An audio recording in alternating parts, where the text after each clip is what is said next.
Assalamualaikum warahmatullahi wabarakatuh. Alhamdulillahi rabbil alamin. Wassalatu wassalamu ala asrafil anbiya'i wal mursalin.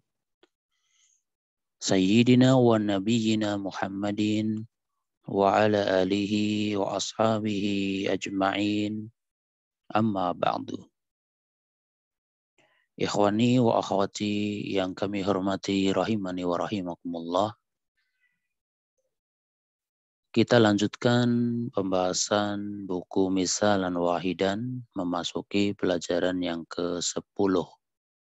Ad-Darsul Ashiru. Alhamdulillah kita telah mengetahui secara garis besar tentang isim, fi'il, huruf, mubtada, khobar, fa'il, dan maf'ul bih. Ya, ini semua sudah kita belajari sebelumnya meskipun masih bersifat global atau garis besar. Sekarang akan kita kenalkan dengan yang berikutnya, yaitu na'at. Ya, kita akan kenalkan atau berkenalan dengan istilah na'at. An-na'tu. Ya, na'at bahasa Arabnya an-na'tu. Na'at artinya sifat. Dan na'at pasti sesuai dengan man'utnya atau yang disifati. Sehingga kaidahnya na'at itu akan mengikuti man'utnya. Misal dalam bahasa Indonesia ada ungkapan gini atau perkataan siswa yang cerdas. Nah, dari kalimat ini mana yang disifati? Yang disifati siswa. Mana yang sebagai sifatnya? Sifatnya yang cerdas. Dalam bahasa Arabnya talibun zakiyun. Talibun siswa, zakiyun yang cerdas. Maka kita kelompokkan talibun dia sebagai man'utnya, zakiyun sebagai na'atnya. Ya. Talibun zakiyun, artinya ini siswa yang cerdas. Sekali lagi, talibun al-man'ut, karena dia yang disifati. Zakiyun an-na'tu, karena dia adalah sifat. Maka dari contoh tersebut yang merupakan man'utnya atau yang disifati adalah talibun, dan yang merupakan na'atnya atau sifat adalah zakiyun.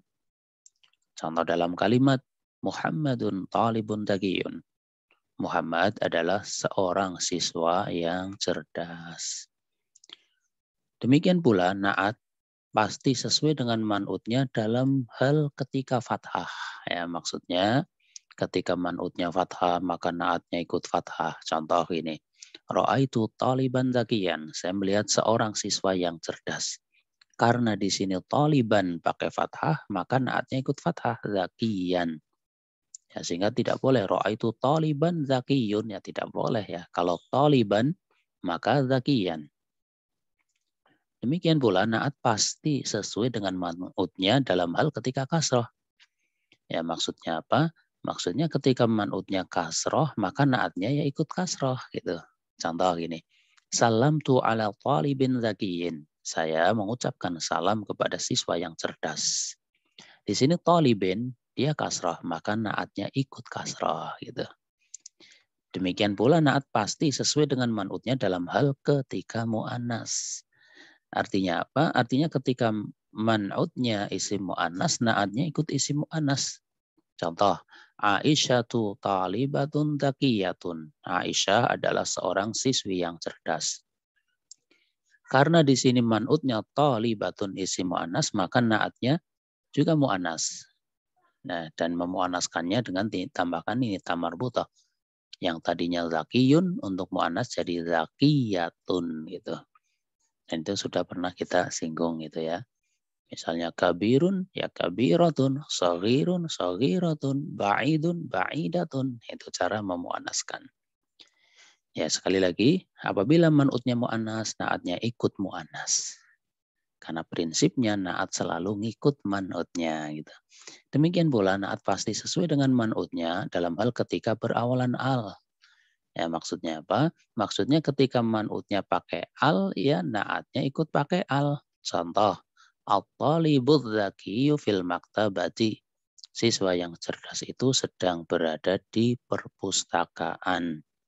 Kita lihat at-talibu dia man'ut pakai al, naatnya juga ikut pakai al, az-zakiyu. Itu. Karena sekali lagi naat selalu ngikut apa? Ngikut pada man'utnya. Itulah gambaran naat ya. Ya, jadi intinya naat selalu ngikut man'utnya baik dalam hal harokatnya, dhamma ikut dhamma, fathah ikut fathah, kasroh ikut kasroh gitu ya. Baik dalam hal muzakkar muannasnya, man'utnya muzakkar, naatnya muzakkar, man'utnya muannas, naatnya ikut muannas, dan juga baik dalam hal ketika pakai al gitu. Sekarang kita berikan latihan, tentukanlah mana yang termasuk naat pada kalimat berikut ini. Nah, ini gampang banget ini latihannya. Kenapa? Karena sudah kita lampirkan ini terjemahannya, ya tinggal dilihat mana yang sebagai naat ya. Ya bisa saja dengan cara ini ditulis kemudian yang naat dikasih garis bawah itu boleh. Ya atau bagi yang udah punya bukunya tinggal dikasih garis bawah yang sebagai naatnya. Nanti difoto dikumpulkan ke Ana itu juga boleh, seperti itu caranya. Ya, itu ada nomor 1 sampai nomor 5 ya. Kemudian latihan yang kedua, isilah titik-titik berikut ini dengan naat atau man'ut yang sesuai. Ini. Saya membaca kitab, qara'tu kitaban.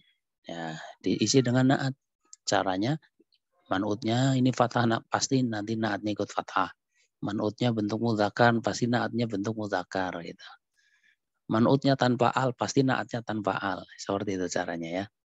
Nah, ini karena ini berarti mengisi naatnya. Kalau yang ini adalah titik-titik yang luas ya, berarti di sini tugasnya mengisi man'utnya gitu. Tinggal sesuaikan. Ya, tinggal disesuaikan. Ya, silahkan ya dikerjakan sesuai dengan kemampuan. Semoga kita dimudahkan di dalam belajar.